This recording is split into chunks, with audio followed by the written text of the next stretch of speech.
Olá pessoal, tudo bem? Estamos aqui novamente para gravar mais um vídeo. Infelizmente, pois é, eu passei alguns meses afastados daqui, mas agora estou voltando e vamos com tudo, né? Realmente é o primeiro vídeo que eu gravo esse ano. Isso não quer dizer que eu deixei de assistir filmes, séries, ou ler gibis, livros, etc. Muito pelo contrário, nunca li tanto. Eu apenas não havia registrado as minhas leituras por aqui. Eu vou citar agora, eu vou fazer alguns comentários breves, não sobre o último gibi que eu li, mas, enfim, é um dos últimos que eu li e eu gostaria de deixar aqui registrado. Deixa eu ver se eu encontro ele aqui na prateleira. É justamente A Espada Selvagem de Conan em cores, que é esse volume gigantesco aqui. Na verdade, ele reúne duas edições especiais da Marvel e ele conta com o roteiro do Roy Thomas, arte do clássico John Buscema e o trabalho de arte finalização e colorização do Alfredo Alcala na Marvel Comics Super Especial número 2, de Tony DeZuniga na Marvel Comics Super Especial 9 e conta com o trabalho da colorista Mary Severin. E as capas são do Aaron Norrin. Aaron Norrin. Vamos dizer que é assim que se pronuncia, que eu também não sei. E ele é entre aspas, é um capista, um desenhista famoso. Muito dessa estética, por exemplo, do desenho clássico He-Man, foi realizado por esse artista, o Aaron Norrin.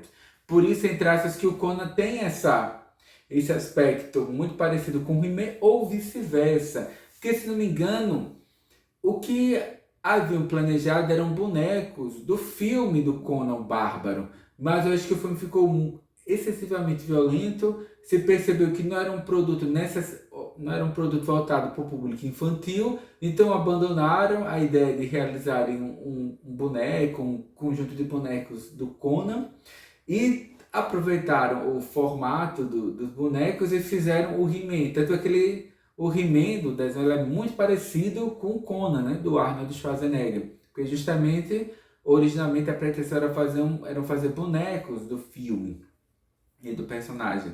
E, enfim, resolveram aproveitar e fazer uma outra coisa.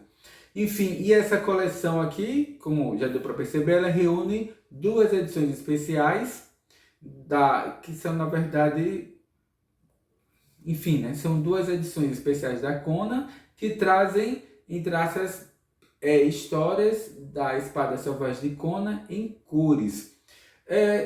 Eu não vi grande destaque para as historinhas que são contidas aqui, mas o que me agradou muito foram os textos extras que aparecem aqui. Tem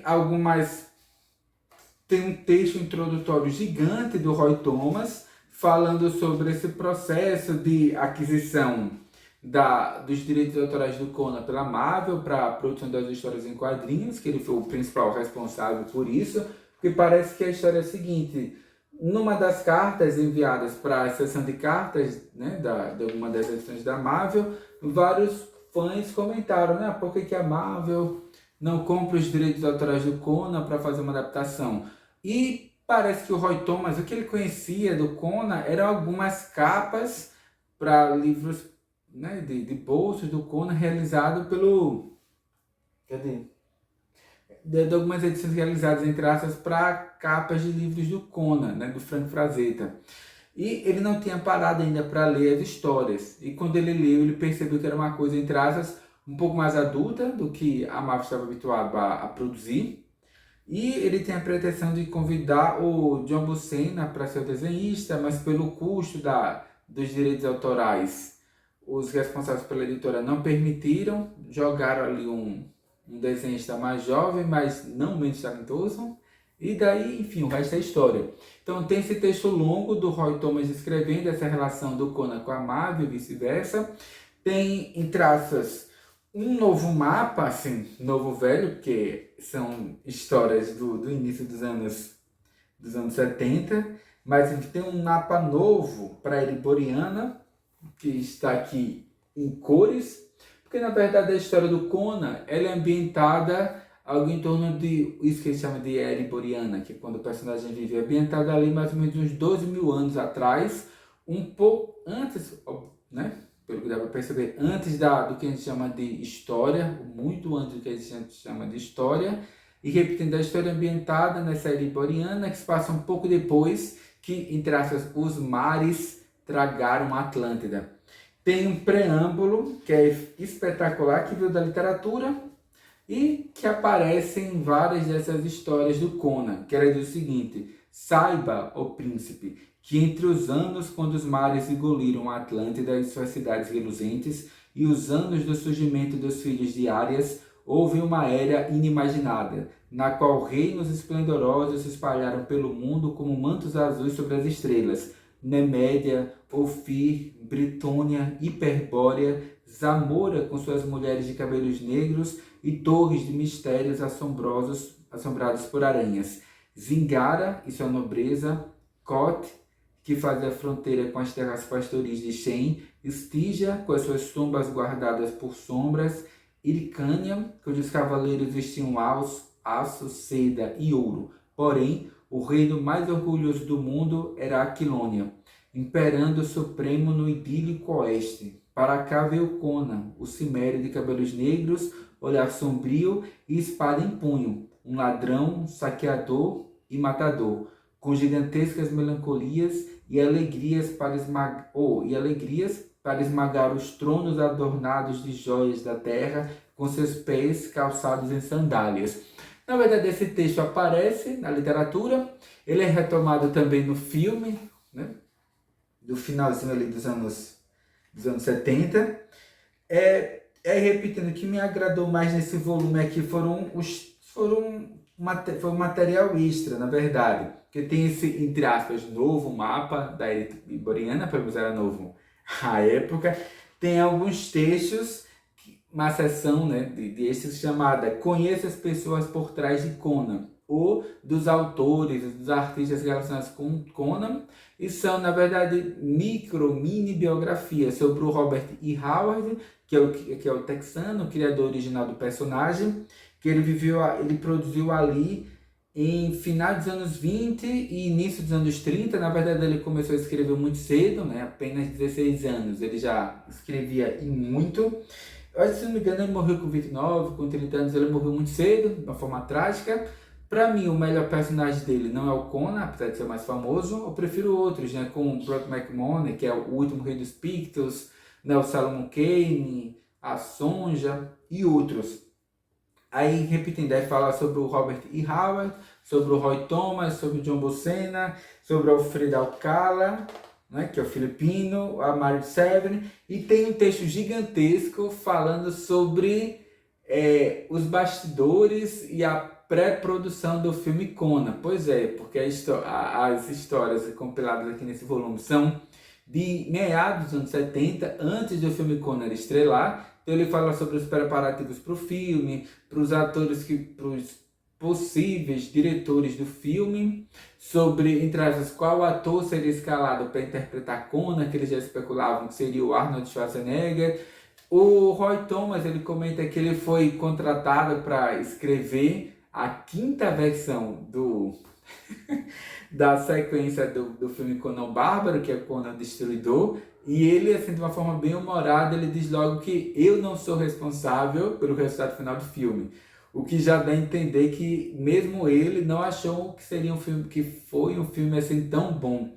O que eu acho que aconteceu é que o primeiro filme, Conan Bárbaro, ele era muito adulto, carregado realmente de violência, de barbarismo, de sexo, estupros, canibalismo.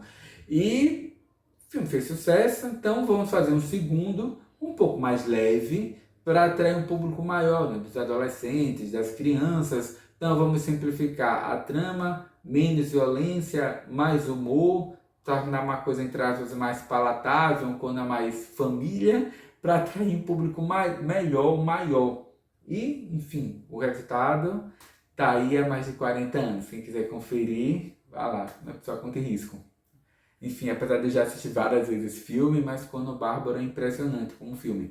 Agora, o Conan que aparece no cinema, né, interpretado por Arnold Schwarzenegger, fisicamente, não só fisicamente, mas moralmente, ela é muito diferente do Conan do livro, né, da literatura, das noveletas e dos contos do Robert E. Howard, que por sua vez é muito diferente da interpretação do Conan da Marvel, tanto do Conan, do Conan o Bárbaro, como da revista Conan, a Espada Selvagem de Conan.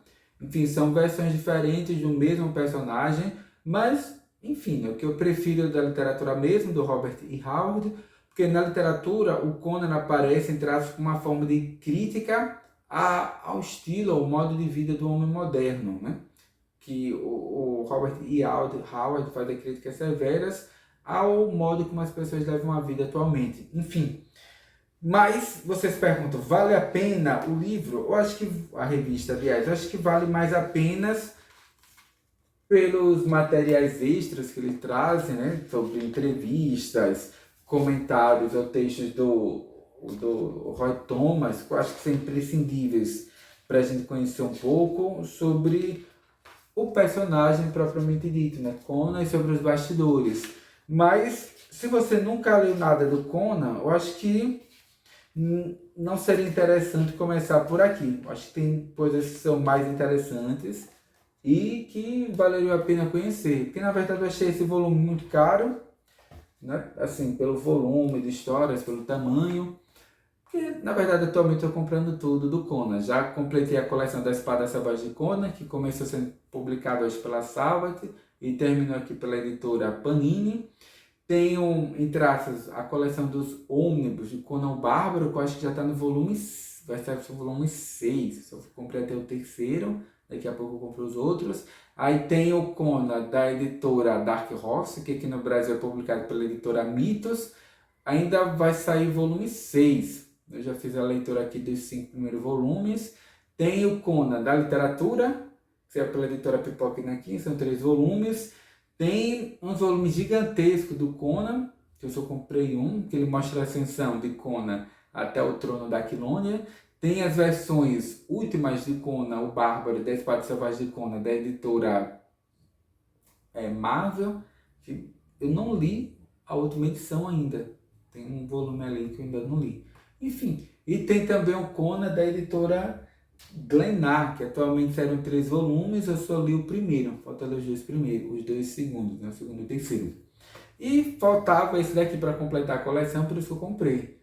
Mas eu não recomendaria. Tem muita coisa de Conan no mercado e esse eu acho que está longe de ser o principal. Mas pelo calibre dos autores e pela qualidade da arte, acho que valeria muito a pena comprar. O que incomoda só é o preço mesmo, foi muito salgado. Enfim, por enquanto é só. Fica a dica de leitura, e principalmente para quem gosta de arte, né, que é a Espada Selvagem de Conan colorido. E até a próxima leitura, até breve, né? Até o próximo vídeo.